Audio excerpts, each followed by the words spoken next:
Hello दोस्तों, polytechnic education में आप सभी लोगों का हार्दिक दिल से स्वागत है। जैसा कि दोस्तों आप सभी को मालूम है, आरजीपीपी की आने वाली एग्ज़ाम ऑनलाइन के माध्यम से घर बैठ के होने जा रही है। तो आज दोस्तों राजीव गांधी विश्वविद्यालय ने एसओपी जारी किया है। एसओपी में सारी डिटेल दे रखी है दोस्तों, किस तरीके से आपको एग्ज़ाम देना है, और यदि आप अनवांटेड हरकत करते हैं तो आपका यूएफएम केस बन जाएगा। तो तमाम जानकारियां हैं, और साथ ही साथ दोस्तों इसमें आपकी रजिस्ट्रेशन प्रोसेस भी बताई है, किस तरीके से आपको रजिस्ट्रेशन करना है। और एसओपी का मतलब होता है दोस्तों स्टैंडर्ड ऑपरेटिंग प्रोसीजर, मतलब इसको आपको फॉलो करना है। यदि आप इसको फॉलो नहीं करेंगे तो एग्ज़ाम के दौरान आप परेशानी में आ जाएंगे। तो चलिए दोस्तों हम देख लेते हैं ये एसओपी।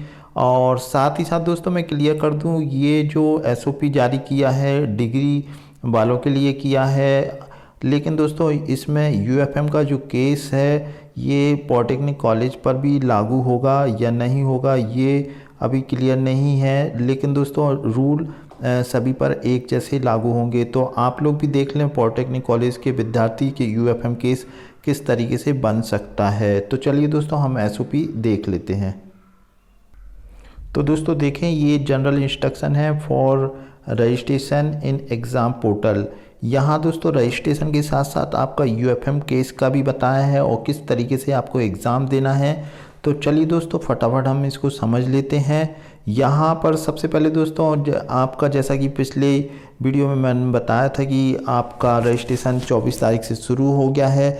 यहाँ दोस्तों इन्होंने सलाह दी है कि आपको टेलीग्राम ग्रुप आप ज्वाइन कर लें ताकि इंस्टेंट आपको अपडेट मिल सके। तो यहाँ पर दोस्तों ये एक जो है ये वाला है आरजीपीपी एग्ज़ाम, और दूसरा है आरजीपीपी एग्ज़ाम सपोर्ट। तो ये दो ऑफिशियल टेलीग्राम ग्रुप हैं जिनको आप ज्वाइन कर सकते हैं। और साथ ही साथ दोस्तों मैं समय समय पर आपको भी इस चैनल के माध्यम से अपडेट करते रहूँगा। अब सबसे पहले दोस्तों रजिस्ट्रेशन के लिए आपको जो है ये जो है क्रोम ब्राउज़र में ही आपको एग्ज़ाम और सब कुछ करना है। तो क्रोम ब्राउज़र ओपन करके आपको लिखना है डिग्री rgpbexam.in, और इसमें सिंपल से आपका रजिस्ट्रेशन करना है। रजिस्ट्रेशन किस तरीके से होगा ये इन्होंने नीचे दिया है। यहाँ पे 4th पॉइंट पे दोस्तों इन्होंने बताया है कि ये आपके पास जो बीटेक या फार्मेसी के विद्यार्थी हैं उनको इन्होंने सलाह दी है कि लैपटॉप और डेस्कटॉप के ज़रिए यदि आप एग्ज़ाम देते हैं तो आपके लिए बहुत गुड एक्सपीरियंस होगा। और जो फ्रंट कैमरा आपका चालू होना चाहिए मोबाइल में भी, और अगर आपके पास ये वेब लैपटॉप है तो वेब कैमरा आपका चालू होना चाहिए, नहीं तो आप एग्ज़ाम में नहीं बैठ पाएंगे। अब दोस्तों यहाँ देख लेते हैं ये बी आर कैप्चरिंग, ये 5th पॉइंट इन्होंने हाईलाइट किया है। We are capturing the photograph of student on regular interval on it is advised not to move out of camera from camera frame once exam is started. If candidate is looking for a short break, then they are allowed to move out camera break only for once during the exam, that too only for maximum 3 minutes. एक बार के लिए आप camera frame से निकल सकते हैं 3 minute के लिए। लेकिन दोस्तों यदि आप फिर भी निकलते हैं तो आपका यूएफएम केस बन सकता है। Once exam is started you are not allowed to minimize the exam tab, मतलब आप दूसरी वेबसाइट नहीं खोल सकते हैं। We are logging everything, our software will also generate the warning for the same. This before processing the result, our software will check each and every activities violating exam guideline may lead to UFM case. तो दोस्तों यहाँ पर आप लोगों को बताया है कि यदि आप लोग कोई भी दूसरा टैब खोलते हैं एग्ज़ाम के अलावा तो यूएफएम केस बन जाएगा। बार बार आप एक एग्ज़ाम फ्रेम से आउट होंगे तो आपका यूएफएम केस बन जाएगा। और कोई भी ऐसी एक्टिविटीज़ करते हैं जिससे कि सॉफ्टवेयर को कुछ भी सस्पेक्टेड लगता है तो वो आपको वार्निंग देगा। तो दोस्तों आप लोग ये सारी चीज़ें ध्यान रखें जाने अनजाने में इस तरीके की कोई भी एक्टिविटीज़ ना करें जिसके कारण आपका UFM केस बन जाए। Allow Chrome to access the camera in the system else exam will not start.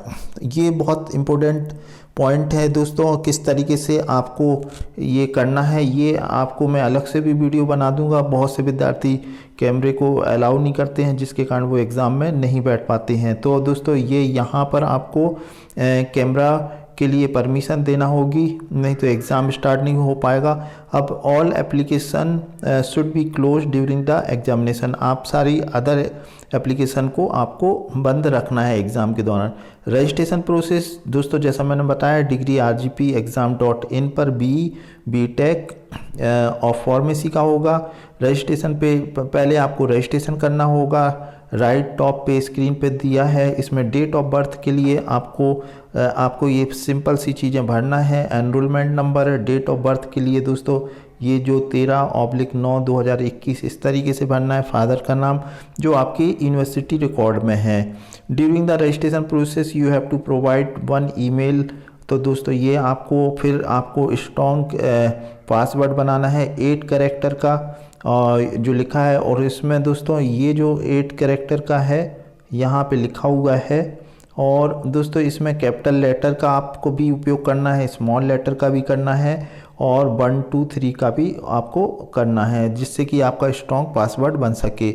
After creating the account click on login button और लॉगिन इनटू एग्ज़ाम डैशबोर्ड। तो एक बार आपका रजिस्ट्रेशन हो जाए, लॉगिन करके देख लें, चेक कर लें आपके जो पेपर हैं वो आपके डैशबोर्ड पे दिखाई दे रहे हैं या नहीं। In case if you forget, यदि आप अपना पासवर्ड भूल गए हैं तो रीसेट करके फिर दोबारा से आप अपना बना सकते हैं।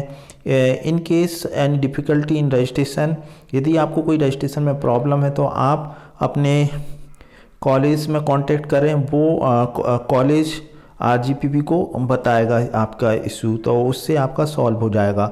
नाउ वी हैव स्टार्टेड एक लाइव एग्ज़ाम सपोर्ट भी आप लोगों के लिए स्टार्ट कर रहे हैं, ये टेलीग्राम ग्रुप में इसकी फैसिलिटी रहेगी। It is available in your exam dashboard. तो दोस्तों ये लाइव एग्ज़ाम सपोर्ट जब काम करता है, जब आप एग्ज़ाम के दौरान यदि कोई आपको दिक्कत है तो आप यहाँ पे मैसेज भेज सकते हैं, बार बार ना भेजें, और जो भी प्रॉब्लम होगी वो आपकी सॉल्व कर दी जाएगी। Next point, after login you will see your dashboard where all your upcoming paper are listed minimum at 2 days before scheduling date. तो दोस्तों ये सारी चीज़ें आपको दी हैं, इसमें से किस तरीके से आपको एग्ज़ाम जैसे सब्जेक्ट का अगर नाम एग्जैक्टली नहीं है लेकिन सब्जेक्ट कोड सेम है तो आप लोगों को परेशान होने की ज़रूरत नहीं है। You may ignore the minor mistake, इस तरीके का लिखा है। Exam start exam button is not highlighted 6 hours before the exam start, this means your exam is not scheduled today. तो ये कुछ पॉइंट दे रखे थे। लास्ट पॉइंट ये है sir, exam is divided into multiple marks section. Multiple marks में है दोस्तों सेम एक मतलब इक्वल मार्क्स के नहीं है, अलग अलग हैं। रैंडमली आपके क्वेश्चन आएंगे। एक स्टूडेंट का क्वेश्चन हो सकता है पहला है, किसी का 8वां है, रैंडमाइजेशन के द्वारा आपका पेपर आएगा। It is highly recommended to use the laptop desktop for appearing the exam for smoother experience. तो डिग्री वालों के लिए ये लैपटॉप और मोबाइल का लैपटॉप का उपयोग करेंगे तो आपको अच्छा अनुभव प्राप्त होगा। और क्लिक द सबमिट बटन, एक बार आपने सबमिट बटन दबा दिया है तो फिर आप दोबारा से स्टार्ट एग्ज़ाम नहीं कर सकते हैं। यहाँ दोस्तों Prashant Kumar Jain, controller of examination RGPP। तो दोस्तों ये कुछ इन्फॉर्मेशन थी। यदि दोस्तों वीडियो यूज़फुल लगा हो तो इसे लाइक करें। Thanks for watching.